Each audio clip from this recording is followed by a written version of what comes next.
What's going on, guys? It's Tom. I'm back with another video. In a recent video, I actually talked about what is considered the poverty level income in the Philippines.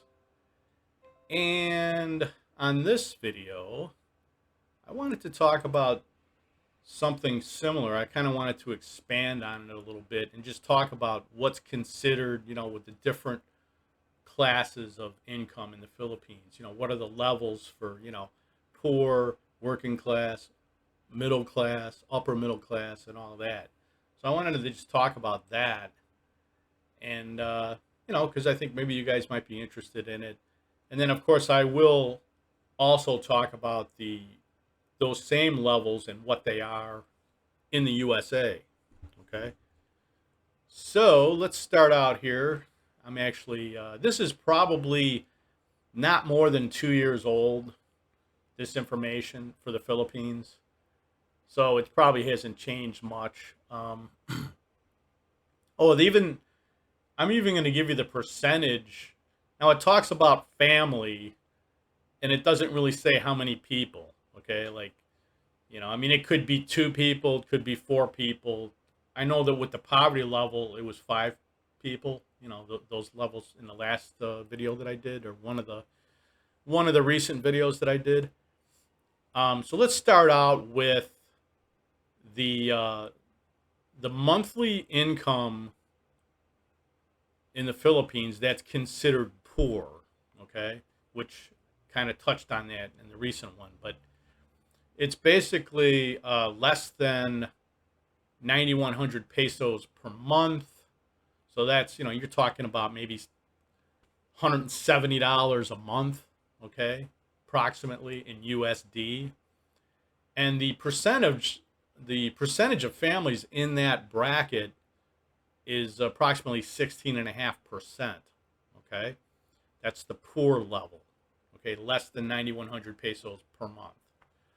Now, what's considered low income is anywhere between 9,100 pesos per month and 18,200 pesos per month. Okay, so of course you're talking about what, 300 and uh, let's see, it's over 300. It's about $330 a month, something like that, right? Maybe, yeah, maybe three. Yeah, let's just say 330, something like that, 320, I think. And that's the upper end, that's the top end of low income. Okay, so from 9,100 or like $170 a month to about $320 or so, 330, something like that. Could be off by a few dollars. And the percentage of families that's in that bracket is 34.4%. So right now, basically over 50%, or right around 50% of the population in the Philippines makes 18,200 pesos a month or less. Okay. And now we'll move on to the lower middle class, what is considered lower middle class in the Philippines. And that, of course, would start at 18,200 and it goes all the way up to 36,400, which is over, what is that? Over probably 600 and maybe almost $700 or something like that, or, $680 a month, something like that, right? You just subtract the 10%, so it's 700. Yeah, it's probably 650, something like that, 660, whatever. It's close, between 650 and 700 a month, okay? And that's lower middle class. That's the upper end of the lower middle class, lower end being 18,200 pesos a month. And the percentage of families that are in that bracket are 29.2%, okay? Now, moving on to the sort of middle of the middle class, would be, of course, starting at 36,400 pesos a month, going all the way up to 63,700 pesos, which is, what is that, $1,100 a month, something like that, or, right? something like that, right? Just break out your calculator, just figure it's about 56 pesos to the dollar right now. So, you know, that's, yeah, I believe it's, like I said, 55,000 is 1,000. So, you know, yeah, it's just under 1,100, I believe, USD. Okay, that's the upper end of the middle class, and the percentage of families in that bracket is 12.7%. Okay, so obviously from that point all the way up to poor is the majority of the, by far the majority of the income or the people fall into that category, because right now we're moving on to the upper middle class of the Philippines, and that the income starts at 63,700 a month, okay, which, like I said, is around 1,100 USD, all the way up to 109,200 a month, which is about $2,000, okay, a month. And that's what a lot of, just, I'm just throwing this in there, but there's probably a lot of Western expats that that have, excuse me, have that kind of income, that 109,000 or that 2,000 USD a month. There's a lot of us that are sort of at that level, or at least, plus or minus a couple $100 or whatever, just from our pensions, right? So we're considered, by Philippine standards, to be in the upper middle class, okay? And the percentage of families in that bracket in the Philippines is on 4.9%, okay? Now you move on to the upper class, right? Which goes all the way from, 109,200 to 182,000, which is well over $3,000 a month, okay? Yeah, it's like over 3,000 a month, whatever. Let's say 3,300, 3,400, something like that. It's got to be pretty close a month. And that's the upper end of the upper class, okay? And the percentage of families in that bracket are 1.7%. So that's just slightly over the 1%, which we'll talk about later when we talk about the US incomes and levels. Now the rich in the Philippines are just considered anybody who makes, above 182,000 peso a month, okay? Or like above, whatever, 3,400 USD a month, okay? And that percentage of families that are in that bracket is just 0.6%. So a little over half of 1% is in that bracket, okay? So, let's give you a little context here. It talks about common expenses and all that, and the percentage of their income, that goes into like food and groceries, rent or housing, transportation, and all that. Now, I might talk about that in another video, okay? Because I don't want this video to be like half an hour. So right now, I'm just going to move on to the class levels in the U.S. Okay, now this is from like about 6 years ago, so this is going to be maybe a little bit different now, but probably not that much different.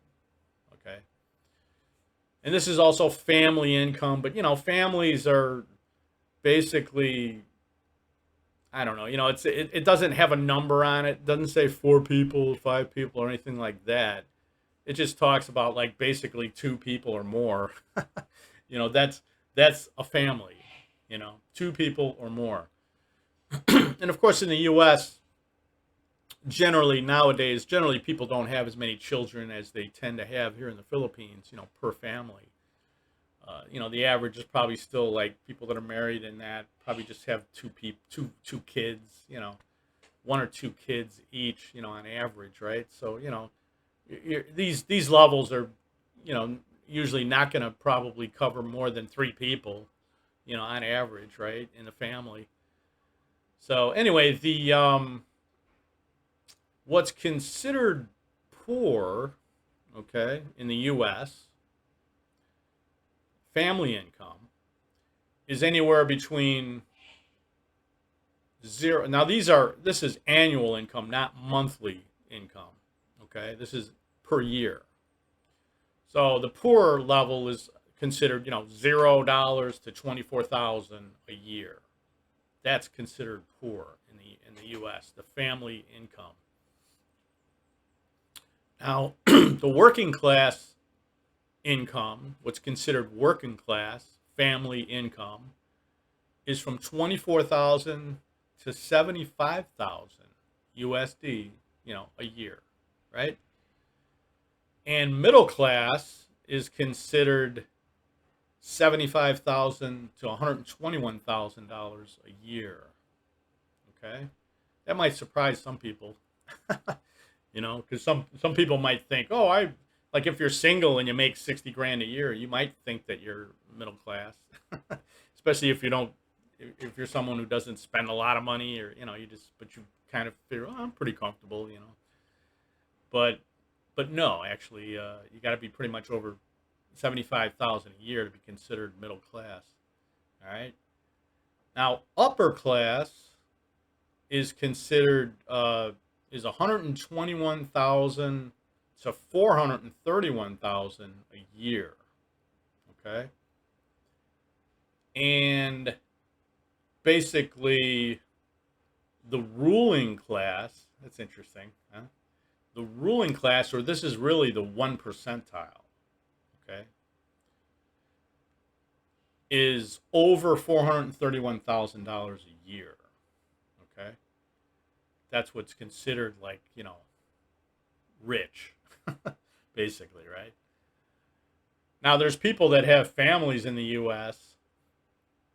If you got like 4 kids or something like that, you're a couple that has like 4 kids, you might want to, you might be disagreeing with that. Because you might be making 450,000 a year in your household, and you might think, well, I don't feel like I'm rich, because part of that is, maybe you're living in a high end area, your kids are going to really good schools and maybe private schools, so you're sort of spending a lot of money on those things, and then you might feel like you're not exactly in the 1 percentile, but according to the government, you are.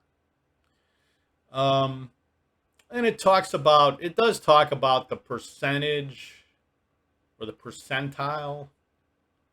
It says 0 to 20%. So in other words, probably that upper level of 24,000 a year is shared by about 20%, apparently, of the population. And the working class is from low to high is 20 to 60% of the population. Okay. Middle class is, well, it says 60 to 80 percentile. Actually, maybe that's not the percentage of the population, but anyway, let's just say what it is. It's 60 to 80 percentile. That's the middle class. 80 to 99% is is the upper class. In other words, the top, I think they mean like the top. It's basically like working your way down. It's like saying that it's the top 20% or 19% is upper class. Okay, I think that's what this means. And then obviously the ruling class is only 1 percentile. So the middle class being, basically 40. What would that be? 40% on the low end to 20, up to almost 20% on the high end of the population. Okay. And again, the working class is, the lower end is 20%, but then the percentile of 75,000 a year is 60%, or I think that would be actually 60%. So So I wanted to give you guys a comparison out there so you kind of know what's the differences are in incomes here and what you may be considered if you come here even when you're just on a pension, and on a pension that you probably couldn't live on in the US, right? You know, if you got 2,000 a month in the US, you could, yeah, if you don't have a mortgage or rent in the US, right? If you own your house and maybe your taxes aren't insane, maybe you're in a condo and it's not, you could technically live off of 2,000 a month in some parts of the US. But I mean, you're not going to be living large or even, you know, you're not really going to be living well. You're just going to be kind of existing, right? So anyway, but that's anyway, the expense percentage, I think I'll do that in another video. I think maybe I'll make another video just kind of running over that because that's kind of interesting the way they break it down, you know, is the percentages for each income level. You know, obviously the percentages of all the expenses are going to be a lot lower with the higher income people, you know, but anyway, it's good to break it down, you know. So I'll do that next time, guys. And until then, I'll see you guys later. And I hope you guys have a great day. All right. Bye bye.